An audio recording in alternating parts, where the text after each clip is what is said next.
하나님의 심판은 세상을 향합니다. 어느 곳으로도 피할 수 없습니다. 그러나 아무리 무서운 심판도 성도에게는 결코 두려움의 대상이 될 수 없습니다.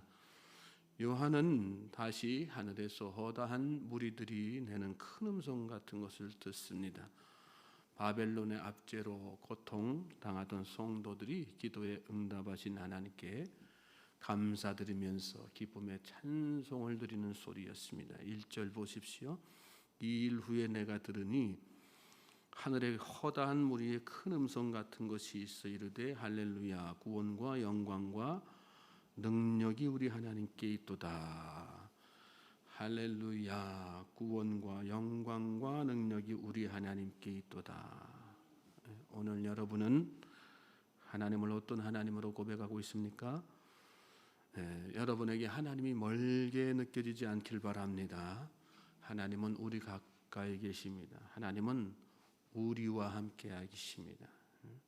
하나님은 그래서 우리의 하나님이세요. 다른 사람의 하나님은 의미가 없어요. 신앙생활에 나의 하나님, 나의 아버지, 우리의 하나님으로 확신되어지고 고백되어질 때 그 믿음이 진짜 믿음이고 진정한 찬양은 그런 사람에게서 나오는 것입니다. 2절 말씀 보세요. 그의 심판은 참되고 의로운지라 음행으로 땅을 더럽게 한 큰 음녀를 심판하사 자기 종들의 피를 그 음녀의 손에 갚으셨도다 하고, 우리 의로우신 하나님, 우리 하나님은 세상을 음행으로 더럽힌 음녀를 심판하셨습니다. 종들이 흘린 피를 음녀에게 다 갚으셨다. 심판의 날, 진노의 날에도 하나님을 찬양하는 사람들이 성도지요. 어금니가 깨물어질 정도로 고통스러울 때, 또 외롭고 힘들 때 드리는 찬양은 평안할 때 드리는 찬양과는 신앙의 무게감이 달라요. 주의 인자하심이 생명보다 나음으로 내 입술이 주를 찬양할 것이라. 이러므로 나의 평생에 주를 성축하며 주의 이름으로 말미암아 나의 손을 들리다. 찬양곡으로도 잘 알려져 있는 다윗의 시편 64편 3절 4절에 나오는 말씀이에요. 너무 아름다운 내용의 말씀 아니에요. 주의 인자하심이 생명보다 낫습니다. 그래서 내 입술이 주를 찬양할 것입니다. 이러므로 내 평생에 주를 성축하며 주의 이름으로 말미암아 내 손을 듭니다. 오늘 이 새벽에 여러분의 예배가 이런 예배가 되길 바랍니다. 그런데 이 시편은 1절 2절에 이렇게 시작해요. 하나님이여 주는 나의 하나님이시라. 내가 간절히 주를 찾되 물이 없어 마르고 황폐한 땅에서 내 영혼이 주를 갈망하며 내 육체가 주를 앙모하나이다. 내가 주의 권능과 영광을 보기 위하여 이와 같이 성소에서 주를 바라보았나이다. 물이 없어 마르고 황폐한 땅에서 제가 하나님 이렇게 찬양합니다. 이것이 이 찬양을 드렸던 다윗의 현실이고 마음이었다는 거예요. 현실은 물이 없어서 마르고 황폐한 땅이지만 우리 구주 하나님께서 권능으로 영광으로 나타나실 것은 믿었기 때문에 그 영광스러운 주님을 믿음의 눈으로 보면서 찬양한 것이죠. 오늘 본문으로 돌아와서 오늘 이 무서운 심판의 예고가 누구를 향하고 있습니까? 잘 보세요. 우리를 향하는 게 아니에요. 믿음의 사람들을 향하는 게 아니에요. 음녀예요. 자기 종들, 자기 심판, 자기 백성들, 하나님의 백성들이 아니에요. 우리를 고통하게 만드는 사단 마귀의 세력이죠. 저는 저와 여러분이 그러므로 고통 중에도 찬양하는 주의 백성들이 되길 바랍니다. 심판날에도 하나님을 찬양하는 믿음의 성도들이 되시길 바랍니다. 그 찬양이 우리가 하나님의 백성임을 증명하는 신분증이 될 것입니다.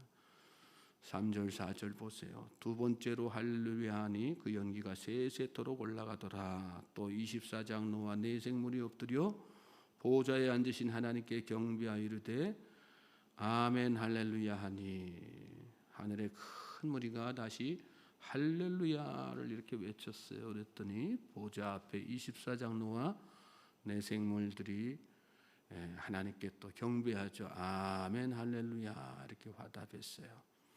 그런 중에 심판의 연기는 세세토록 올라가죠. 여러분, 마지막 심판은 철저하고 영원합니다. 어제도 말씀드렸지만요, 요한계시록은 적당주의를 철저하게 배격해요. 그래도 세상은 살만하지 않나, 그래도 이 정도면 내가 잘하고 있는 거 아닌가, 뭐든지 적당히 믿는 게 좋지. 이 시대 많은 그리스도인들이 그런 적당주의에 빠져서 삽니다.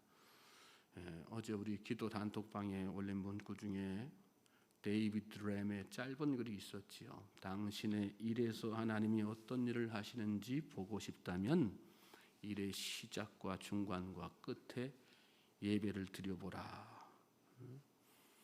모든 일을 매사를 철저히 하나님 중심으로 하라는 그런 이야기죠. 적당주의 믿음으로는 하나님이 우리 하나님으로 고백되어질 수 없는 거예요.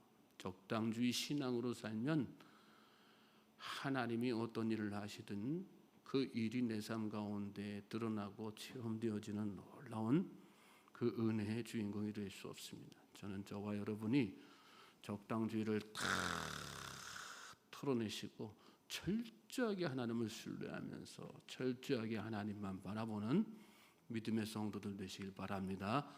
그런 사람은 상황이 어떠하든지 그 입술에서 찬양이 나오는 거예요. 괜찮은 세상 하나님이 억지로 심판하시는 게 아니란 말씀이에요. 하나님을 대적하는 바벨론은 결국은 그 죄 때문에 망해야 될 이유가 있었기 때문에 다 망하는 것이고요. 그로 인해서 하나님은 우리 주 예수 그리스도의 영광을 다 만천하에 다 드러내실 것이란 말씀이에요. 이 진리를 믿는 성도들은 세상이 점점 악해져 갈지라도 하나님을 영원히 찬양하게 되어 있는 것입니다. 5절 말씀 보십시오. 보좌에서 음성이 나서 이르시되 하나님의 종들 곧 그를 경외하는 너희들아 작은 자나 큰 자나 다 우리 하나님께 찬송하라 하더라. 그렇게 하늘의 큰 무리와 24장로 내생물이 함께 할렐루야로 하나님을 찬양하고 있을 때 하늘 보좌로부터 큰 음성이 선포가 되죠. 하나님의 종들, 하나님을 경외하는 사람들은 작은 자나 큰 자나 다 우리 하나님께 뭐 하라고요? 찬송하라. 찬송하라 여호와의 종들아. 찬송은 하나님의 명령입니다. 그 명령을 따를 때 우리 하나님께서 기쁨을 주시는 거예요. 평강을 주시고 자유함을 주시고 세상을 이길 힘을 주셔요. 그리고 영광 중에 임하시고 영광을 다 나타내시는 거예요. 찬양 통해서 하나님의 놀라운 임재를 경험하는 우리 주의 백성들 되시길 바랍니다. 힘들고 어려울 때 찬양하세요. 기도 제목이 있을 때 더 찬양하세요. 기쁜 일이 있으면 기쁜 일이 있어도 또 찬양하세요. 하나님은 찬양 중에 임하신다. 주님은 영광 중에 찬양 중에 임하시는 거예요. 6절 7절 말씀 보십시오. 또 내가 들으니 허다한 무리의 음성과도 같고 많은 물소리와도 같고 큰 우레소리와도 같은 소리로 이르되 할렐루야 우리 주 우리 하나님 곧 전능하신 이가 통치하시도다. 우리가 즐거워하고 크게 기뻐하며 그에게 영광을 돌리세. 어린 양의 혼인기약이 이르렀고 그의 아내가 자신을 준비하였으므로. 요한은 다시 허다한 무리의 음성 같기도 하고 많은 물소리 같기도 하고 큰 우레소리 같기도 한 소리를 듣습니다. 심판의 연기가 피어나는 중에 온 세상을 꽉 채운 소리로 하나님의 통치와 어린 양의 혼인잔치가 이렇게 선포되고 있어요. 여러분, 구원과 심판이 동시에 일어나죠. 구원하시는 분도 어린 양 예수님, 심판하시는 분도 어린 양 예수님이시기 때문에 그날의 어린 양의 신부들은 빛나고 깨끗하고 또 세마포 옷을 입고 기쁨으로 혼인잔치에 나아가는 거예요. 근데 8절에 보니까 신부들의 예복은 성도들의 뭐라고 말씀하셨어요? 옳은 행실, 옳은 행실. 우리가 이 땅에 살면서 하루하루 주어진 삶에 상황 가운데에서 죄와 타협하지 않고 하나님 보시기에 옳은 행실을 하고 살면 그게 다 우리에게 나중에 하나님의 천국 장래에서 화려한 옷, 신부의 정결한 옷이 다 되는 거예요. 예수님의 비유 중에 옷 없어서 쫓겨나가지고 다 이를 갈면서 막 우는 그런 비유의 말씀 다 우리가 잘 아시잖아요. 우리가 이 땅에서 어떻게 사느냐에 따라서 우리가 그 인생이 될 수 있다는 거예요. 하루하루 주님 보시기에 옳은 행실로 거룩한 신부의 옷을 단장하는 우리 모든 주의 백성들 되시길 바랍니다. 찬양의 옷을 입으세요. 기도의 옷을 입으세요. 옳은 행실의 옷을 입으세요. 우리가 정결한 그리스도의 신부가 되어서 혼인잔치에 참여하게 되는 것이죠. 9절부터 10절 말씀 우리 두 절 같이 한번 읽어보겠어요. 시작. 천사가 내게 말하기를 기록하라. 어린 양의 혼인잔치에 청함을 받은 자들은 복이 있도다 하고 또 내게 말하되 이것은 하나님의 참되신 말씀이라 하기로 내가 그 발 앞에 엎드려 경배하려 하니 그가 나에게 말하기를 나는 너와 및 예수의 증언을 받은 내 형제들과 같이 된 종이니 삼가 그리하지 말고 오직 하나님께 경배하라. 예수의 증언은 예언의 영이라 하더라.